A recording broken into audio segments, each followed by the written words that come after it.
Namaste.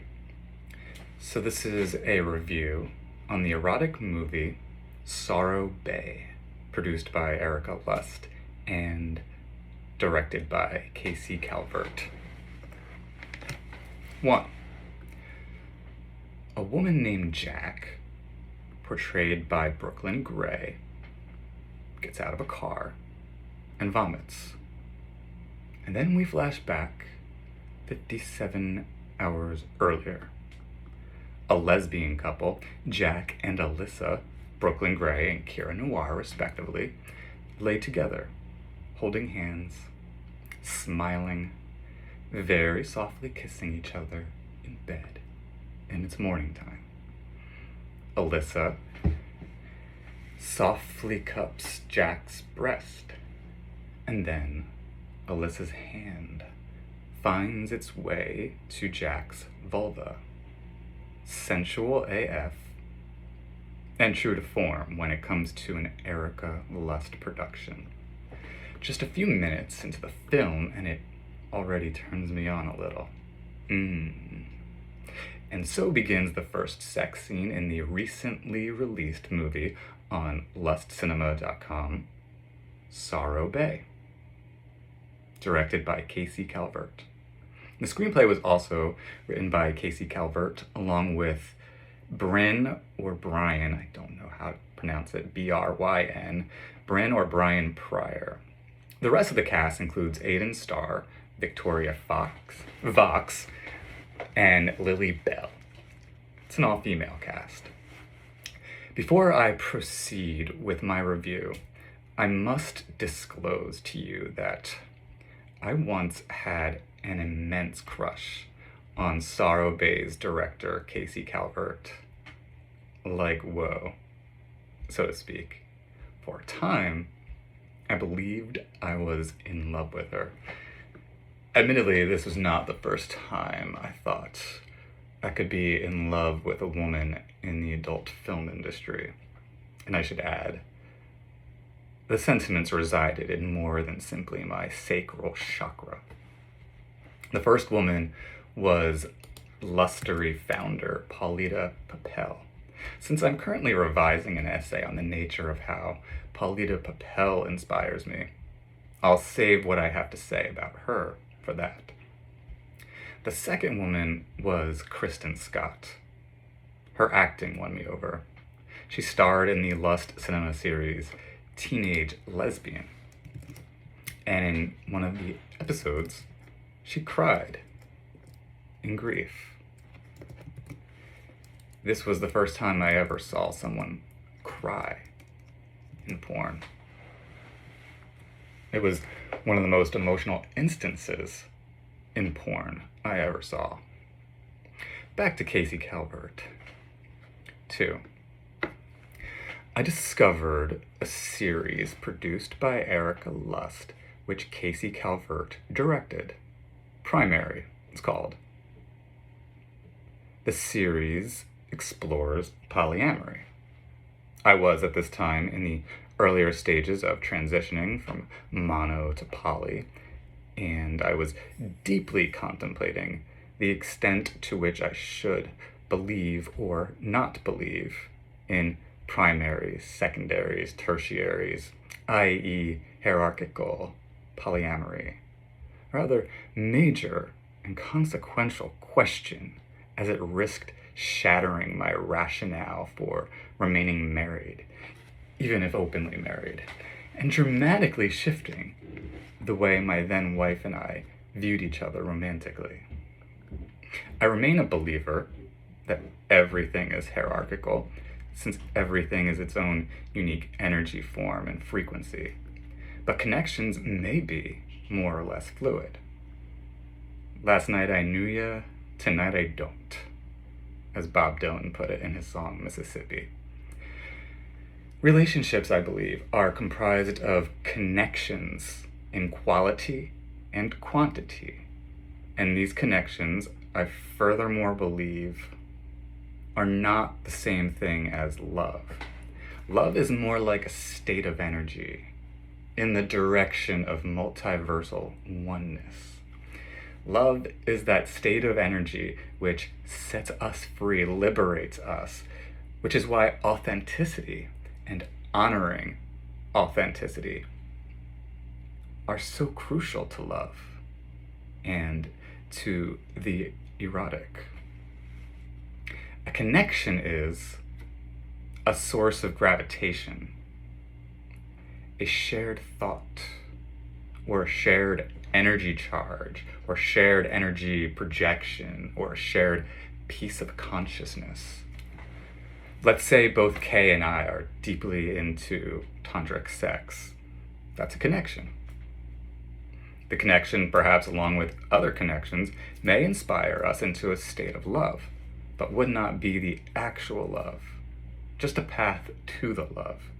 So we will naturally have more and stronger connections with some lovers than others, because we are all different.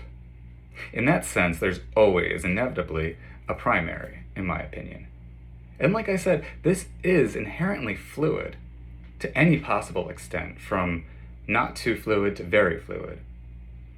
But I do not believe we love one person more than the other. Perhaps Casey Calvert agrees with me. After all, she's in an open marriage with the porn content creator Eli Cross. So, as you might infer, primary resonated with me. I'll never forget, for example, the scene when one lover walks into the house while the other lover is making love to their other lover, and a flash of awkwardness. There's a flash of awkwardness and the awareness of it. Unless you're not easily vulnerable to jealousy and envy, and you're new to hearing your nesting partner get fucked for the first time,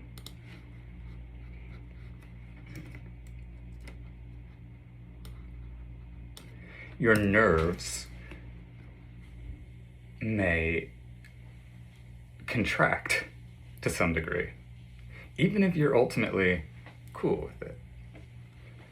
In another scene, we watch a couple at the bar, but not to chill together as if on a date. Rather, they're there to pick up other lovers. The woman finds someone easily. The man, alas, sits alone with his drink, and you can see the look of slight sadness, loneliness, jealousy, envy in his facial expressions as he tries to keep his cool.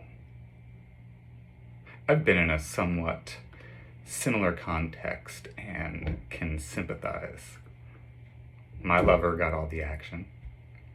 I spent nights alone, drinking alcohol, praying for passion. I thought of Casey Calvert and her team as geniuses and revolutionaries for taking on some of the complexities and nuances of polyamory in such a raw and visceral way. I mean, of all the works, both fictional and documentary, it's the best exploration into poly that I've seen. Casey Calvert seems aware of the significance. In a recent interview for X-Biz, she said, "I think fans love primary for a couple of reasons. I think so many people appreciate the representation of alternative relationship structures and polyamory. I often get feedback that primary is one of the few pieces of media out there portraying success in polyamory."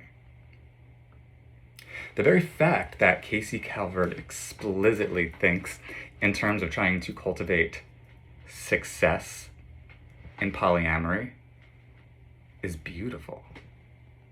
Her apparent brilliance and decency tapped into my sapiosexuality, rousing it, energizing it, electrifying it, expanding it, and intensifying it. So I grew very attracted to her and attached to the idea of manifesting a romantic connection between her and I.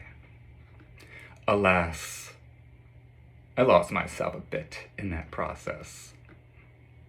I wrote Casey Calvert an email explaining my admiration. Thankfully, I never saved that email. Then I reflected and suspected she probably gets so many emails, she'll never see this. I'll see if she's on social media then, I thought. I found her on Instagram and nervously sent her a few messages and left a few comments on her posts. Unfortunately, these messages and comments are still out there in cyberspace. The first message I sent her was a quote. I actually do not remember where from. It takes so much courage to express yourself the way you do. Was this from an interview, a post? Did I type quotes around it by accident? 2 days later, I sent her another message. I think you're uniquely and refreshingly artistic, and I want to talk to you. And a smiley emoji. I then proceeded to send her a long array of messages, as if a love letter of sorts, or an epistle, as I explained my love life situation at the time, and expanded on my feelings for her.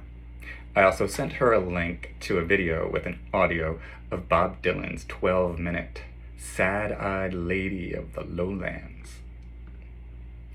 I should explain that sending her so much text was not an attempt to be one of those creepy guys who floods a woman with his thoughts via direct message on social media.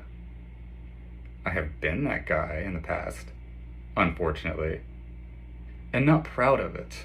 Some flaws of ours have more to do with inadvertent lack of awareness as opposed to belligerent intentions.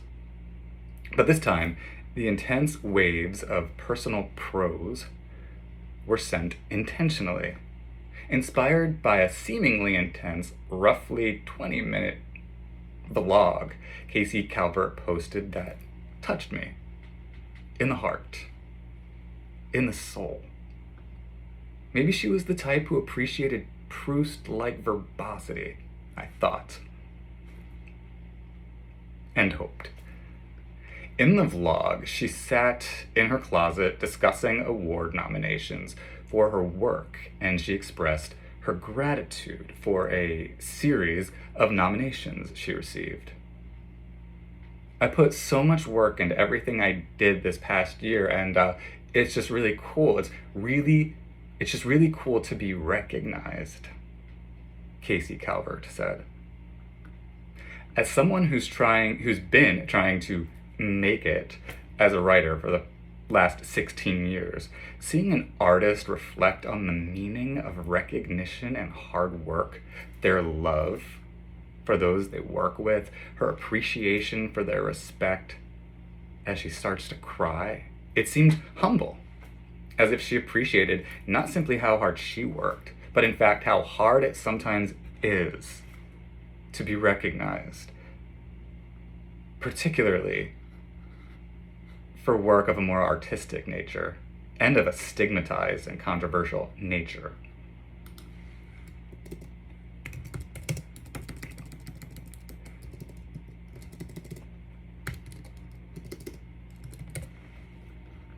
True. She's a great actress, so I couldn't know for sure that she was being authentic and speaking from the heart.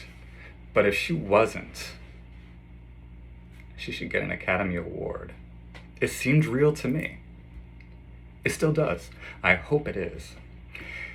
Indeed, part of what made me feel in love with her was a sense that she was the type who wore her heart on her sleeves, so to speak, which I believed I intuited and also felt I could relate to.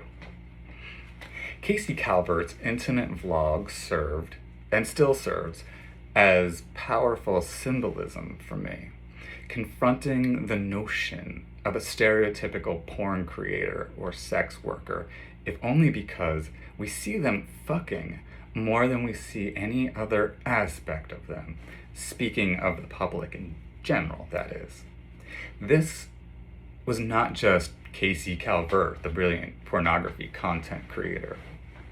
This was a young lady, a hard worker, an artist, a filmmaker, a writer, a free thinker, an intellectual, mad, introspective, and vulnerable, opening up to the universe, crying. And she was just so cute. Not in an I want to fuck you kind of way. Yes, she's hot, but I wasn't thinking about her hotness then. In an I want to embrace you and kiss your lips and neck softly kind of way. That is to say, I was attracted to my glimpse into her apparent interior. Super impassioned and hopeful romantic that I am, just as I guessed, reading my email to her, I began to think she would not respond to my social media comments. I mean, again, she must get rather inundated. I imagine she's very popular and busy. What reason, other than my glowing prose, haha, would she have to drop everything in life and read my attempt at disrobing my soul for her? I noted she has an OnlyFans page, and I was curious and began researching if she's ever responsive to her fans, as I know some sex workers are. Apparently, she was, according to only4leaked.com. According to only4leaked.com, a rather unethical website that posts leaked pictures and videos of porn creators. On their Casey Calvert page, there's a series of questions and answers. One such Q&A reads as follows. Can I send a message or talk to Casey Calvert XXX? Yes, you can talk to Casey Calvert on her OnlyFans account. It's really easy! Exclamation point. Give it a try right now! Exclamation point. Speaking of pirating and talking to fans, Casey Calvert recently told BuzzFeed, you can't pirate someone saying your name. You can't pirate someone wearing exactly the clothes you want them to wear, doing exactly the things you want them to do. It's the connection, the interactivity. Okay, I thought, I will spend the $5 and try to talk to Casey Calvert on her OnlyFans account. She actually was responsive. I was so starstruck, I didn't believe it. I wondered if maybe she paid someone to answer direct OnlyFans messages for her. One of the most noteworthy things she told me, when I asked her how she dealt with issues like envy and jealousy re her open marriage. LOL, trust, she typed to me. My favorite memory of her thus far. One super specific word, clearly injected with emotion via the all caps, plus an LOL, felt so from the heart, so intimate and deep. This was the kind of conversation I wanted to carry on with her. This was even more erotic than watching her come. It was like she shared a feeling with me I wasn't paying her to share with me. That we spoke to each other as two people in general, not paying fan and hot sex worker delivering her goods. After a few weeks, my crush on her intensified. It was little things that led to the intensification. I saw a picture of her wearing the same NASA shirt I own. She appreciates Vivaldi. She likes to read. She speaks out publicly about polyamory. She's artistic, intellectual, hot. She writes articles. And even though I was just a paying fan, she talked to me almost twice a day, virtually every day. Indeed, you cannot pirate that. But I hated The fact that she was only talking to me as an act of business. A part of her services and products. What I really wanted was to engage with her for free because she liked me and because she found the way I spoke with her to be genuinely erotic, romantic, nice, something she would like more of. Taking money completely out of the equation, speaking on some other platform besides OnlyFans. I tried talking about her Erika Lust projects in the porn industry, even my own fantasies of making porn, but she avoided those subjects. I still wonder why. I grew a little frustrated because indeed, Casey Calvert was offering and giving me services and products, but I couldn't afford to pay for additional photos and videos. I brought this up to her as I did not want to seem rude or ignore her, so I told her I wanted to one day ask her out on a date when I had more money and found myself in Los Angeles, if it would be cool with her husband. Such a prospect. She gave me a quick and firm no. Far before I would get the chance to indeed ask her on a date. But who knows? Maybe one day she will read this review of her work and find it so endearing that yes, she would love to go on a date. Besides, I'm no longer one of her OnlyFans customers. I bring this all up because I do feel a certain degree of passion when I write about Casey Calvert. Not because I'm still in love, though as I reopen these memories, some parts of me do fantasize about what it would be like to be in a romantic relationship with her. Is it just the nostalgia talking? I know it's not the tequila talking, because I rarely drink liquor now. I stick to beer and wine. Ha ha. My point is simply that I appreciate having conversed with her. She even read one of my poems and told me what she thought about it. She was one of 3 women in the porn industry I had corresponded with to some degree. There's a specialness in this context. My thoughts on her work are thus no doubt colored by a little sentimentality. I'm writing about her work from a place of support, encouragement, and admiration. 3. Back to the movie she directed, Sorrow Bay. Alyssa is planning to propose to Jack, and this lovely couple is heading to Monterey with a woman named Heather, played by Lilly Bell. And it seems Jack at least somewhat dislikes Heather, both for being late to arrive at their home before the drive, and because apparently some time ago she brought 2 drunk dudes to our room in Mexico. I wonder what ensued. Also, at times, Jack seems pretty jealous. Other times, she's blatantly expressing her jealousy, as Alyssa and Heather seem to have more history with each other. They're best friends and get into long conversations that Jack has nothing to add to. She needn't worry because Heather is straight, in theory. To complicate matters further, while Alyssa is planning to propose, Jack is thinking about breaking up. One might wonder for a while if Sorrow Bay is just going to be a melodramatic love triangle. But then, while gazing at the Pacific Ocean out the car window, the ladies spot dolphins, so they pull over to look and admire them. Alyssa has to go to the bathroom and won't use the public bathroom at the beach. So she finds a spot away from people where she feels safe enough to urinate. And here's where the movie's first real sense of conflict emerges. And no golden showers or anything of that sort. Hopefully you're not disappointed. Some random woman, Victoria Voxxx,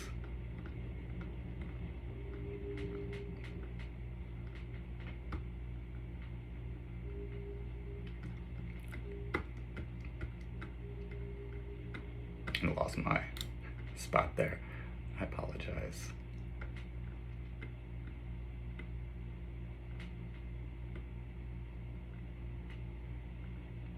some random woman, Victoria Voxxx, playing the role of Raidney, in a black one-piece bathing suit, approaches Alyssa just as she's finishing with her business, so to speak. Raidney looks into Alyssa's eyes mad intensely. Why this doesn't creep Alyssa out, I don't know.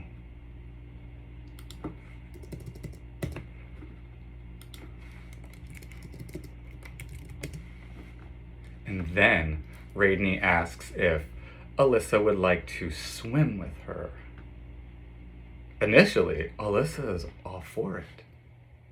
But again, why? Imagine some random dude going up to a girl while she's urinating and asking her if she wants to join him for a swim. Red flag creepy. If you read the brief description on lustcinema.com, you'll learn that Raidney is like no one any of them have met before, and even the very straight Heather finds herself enthralled. I hadn't read the full synopsis initially. Even still, I'm not sure what makes Raidney seem enthralling. She's creepy. That is, until you see the way she makes love to a woman.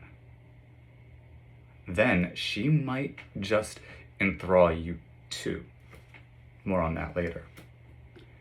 In terms of the actual acting, and I know at least a thing or two about acting because from the age of about 9 to 16, I took acting classes and made my own movies, sometimes with friends, sometimes by myself.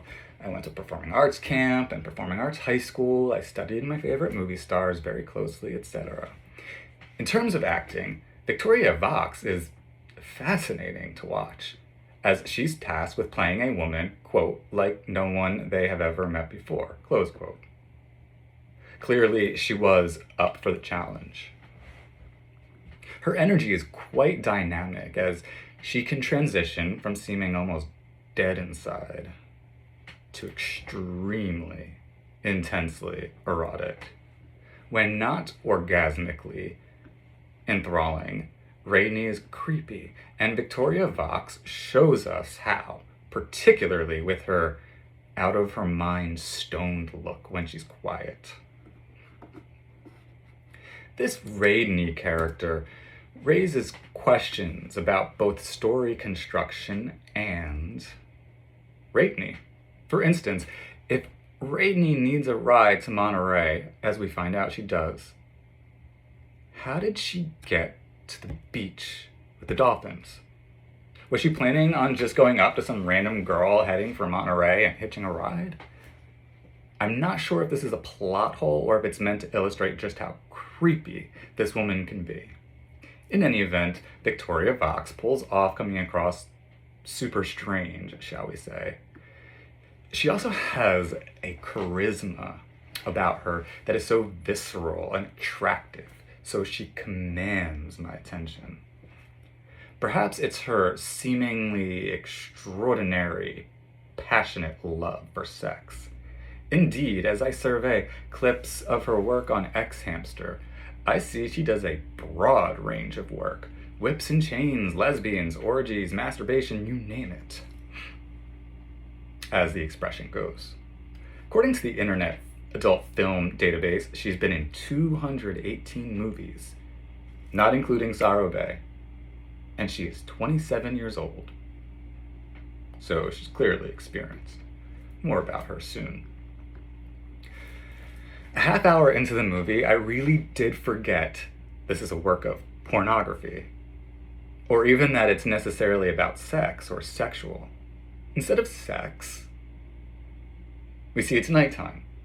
Alyssa falls asleep at the steering wheel and crashes into a tree. This is really what sets the tone for the rest of the movie as the plot thickens, so to speak. None of the women have any cell phone signal. Raidney apparently knows where they are, which is curious since they seem like they're in the middle of nowhere. And again, it's late at night and hard to see much other than dirt and trees. In any event, they find their way to a house, knock on the door, hoping to use a phone. The woman who opens the door, Legia, played by Aiden Starr, believes she's been expecting them, that they made reservations to stay at her house. The women explain this is not so, but Legia doesn't acknowledge what they say. Strangely, the four women don't appear baffled by the woman's earnest hospitality and disregard for their telling her they're not who she thinks they are. Maybe it's because they're desperate for a place to stay until the morning.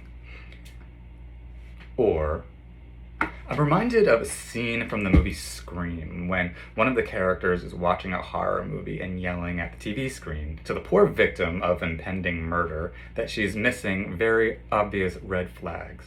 Horror movie 101 stuff. Or do many of us tend to enjoy watching characters who are oblivious to things we are quite aware of? Anyway, Legia, if you watch on, you'll learn that she believes her husband was killed by a siren. Now Heather and Jack subtly exchange glances and careful tones indicating a shared awareness of this woman's peculiar manner. Aiden Starr did a fine job playing Legia. Her energy is very assertive and she knows how to show when she's in charge. At times, her character seems witch-like in her laughter. She's certainly the most outrageous character, and thus the performance is also outrageous, turning Raidney into her sex object and sex slave, demanding that Raidney kiss her feet, among other things. The sex scene with the two stands out in that the tone and mood of the sex is consensual, but forceful.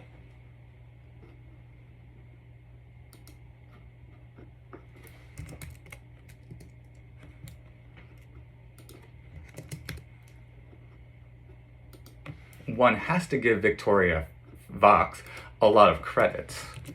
Before she services Aiden Starr, she has Lilly Bell and Brooklyn Gray. Where's Kira Noir, you ask? That's a good question. In the context of the story, this scene starts to feel very trippy and surreal, turning from a story about three women on their way to Monterey into a strange sex slave dynamic between two characters it seems we're not yet meant to figure out. It's as if the characters in the beginning of the movie are of no further importance in this story. Despite us seeing two of the three original characters watching in a confused and traumatized, horrified, and yet slightly aroused gaze. The sex no longer feels sweet and sultry. Personally, I don't find it arousing, and thus I don't view the scene as jerk-off material. I'm speaking simply in terms of my own taste and preferences, not in terms of making some general judgment about the nature of the sex, but rather as a crazy scene in a crazy horror movie where two crazy characters are having crazy sex with each other. That being said, Legia and Raidney both do great jobs convincing me that their pleasure is real. In this sense, the viewing experience once again transcends the feeling of watching porn. It's like watching an artistic, though very creepy movie about two disturbed women who happen to have sex, and the sex in front of the camera just happens to be real and elaborate, as opposed to a cheap, soft-core Hollywood fake sex scene. 5. Sorrow Bay's best feature is the cinematography. A lot of Erika Lust productions, I must say, have absolute top-quality, artistic, beautiful, poetic, sensual cinematography. The way the camera often moves or gazes, I often feel an erotic vibration from it. There's beautiful shots of the California coast and coastal highway. Made me feel a little nostalgic as I briefly lived there, though not that far up north. I was south, just north of San Diego and Oceanside, but I've seen that more northern part of the coast before when I was young, and I was in awe. As I enjoyed the imagery, I wished I could be there. The video camera takes its time, absorbing the characters when they're engaged in small talk and when they're silent. There's a beautiful scene early in the movie when Heather, Jack, and Alyssa sing along to "You Got the Look" by Prince, and they're smiling, such real-seeming smiles. Like I said, the camera takes its sweet time. It does so such that we can forget this is even a work of art.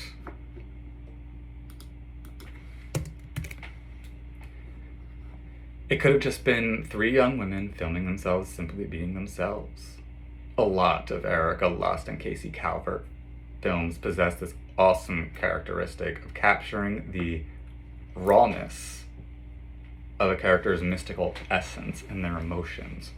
I find it most endearing in an act of defying the superficial dabs of emotion in much conventional porn, and defying stigmatization of sex in porn. It's smut with some fucking soul. As I said before, I forget I'm watching an erotic motion picture when I watch the non-sexual parts of this movie. I see three women having a nice time doing something other than having sex. It comes back to this Erika Lust and Casey Calvert motif that these women we're watching in this adult video are not merely porn actresses, not sex objects.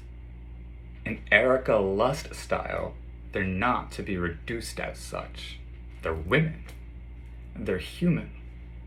Whether you think about it from the perspective of the actress or the character, we're graced by the glimpses into souls, their complexities, multitudes, range of emotions, facial expressions, ways of moving themselves about, things they say. Then I must say, it turns me on to watch a woman just be a woman, and then watch her unleash her sacred sexuality. A piece of a bigger picture enhanced by contextualization and holistic perspective. The character I was most drawn to was Heather, a la Lilly Bell. Why? What is it about her? I don't know. Isn't the chemistry of attraction and lust so mysterious, despite all the scientific reductions we make of it? Not simply attraction and lust.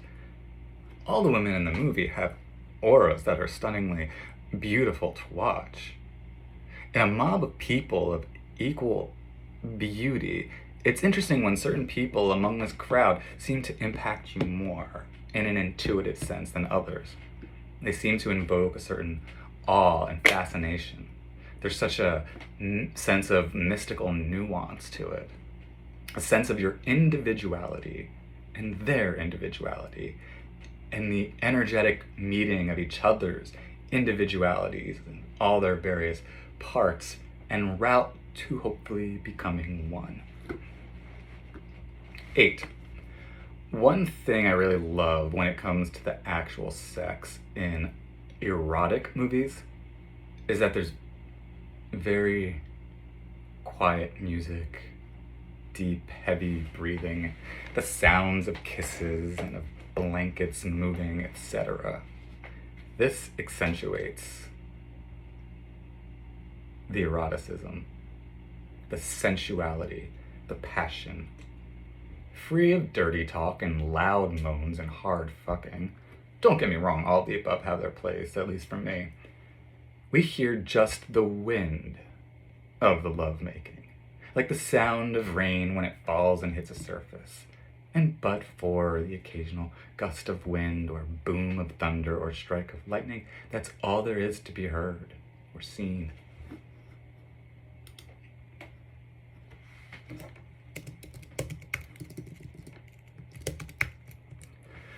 Often, this nuanced depiction of sensual and passionate love-making style sex distinguishes ethical and or feminist female-produced porn from the mainstream, which all too often feels empty, with rote fucking that feels like a depressing void.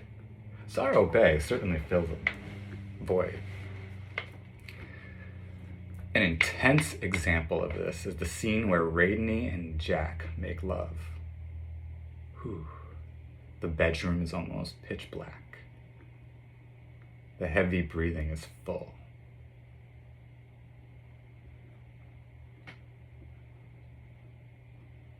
The moans, quiet and yet rich and straight from the genitals, from the sacral chakra and streaming up and down the rest of the body. The music is soft, and then the music stops.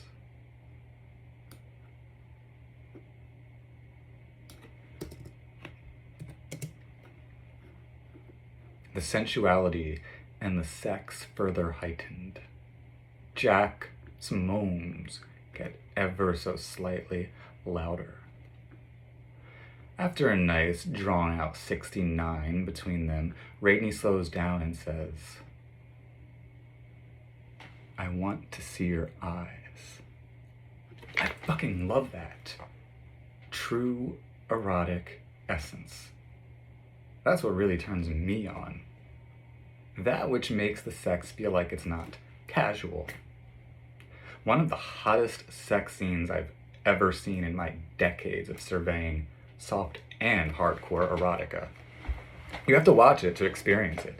Everybody who took part, the actresses, Casey Calvert, bits of music, the lighting, it reminds me of Stravinsky's climactic, intense composition, The Rite of Spring, the way it's soft and then almost violent with sensation. Watching and reflecting on this scene, I find myself deeply contemplating the concept and practice of sexual performance. Not in the sense of having to perform any given way, rather, what is the essence of our performance, and would we like to change it? I bring this up in reaction to what seems like multiple orgasms that the actresses have. I hope they're not fake. This being an Erika Lust production, I imagine they're real. Beyond the marvel of these prolonged episodes of pleasurable combustions is the prolonging in of itself. This is something which often distinguishes cis men from cis women in terms of sexual experience. The man may often feel tasked with keeping his cock hard and keeping himself from coming too fast. Meanwhile, the woman can go on and on. As someone who specifically gets off on a woman's orgasm and who idealizes simultaneous orgasms, there's a strange inner conflict when sex is very hot and the woman is coming multiple times. With orgasm serving as my trigger for orgasm, I must ask myself, should I give in or should I keep going? Of course, all the while, there's only so much we can do to control our orgasms. When thinking about the aforementioned sex scene in all its intensity, considering my masturbatory response, I feel a tinge of insecurity and wonder, what if I were with these two thrilling women? What sort of conscious inner energy manipulation would I have to tap into as to avoid coming too fast? Thus, the beauty of developing a tantric approach to lovemaking. At least it's a way to train oneself to learn how to last longer. Part of this has to do with the way we think about it. In her book, The Heart of Tantric Sex, A Unique Guide to Love and Sexual Fulfillment, Diana Richardson, who learned from Osho, writes, Naturally, the desire to ejaculate will come and go while you make love, but a desire is different from an overwhelming urge. Desire is an idea in the mind, and the urge is a need of the body. If you are in that twilight zone where you are unable to relax during lovemaking because of a powerful, persistent urge to ejaculate, please allow it to happen. Ejaculate and be present in your ejaculation. Enjoy it, feeling every moment of it. Ejaculate and be present in your ejaculation. Tantra suggests that when a man is struggling with himself to keep his urges under control, it's healthier to ejaculate because fighting it will cause a double tension.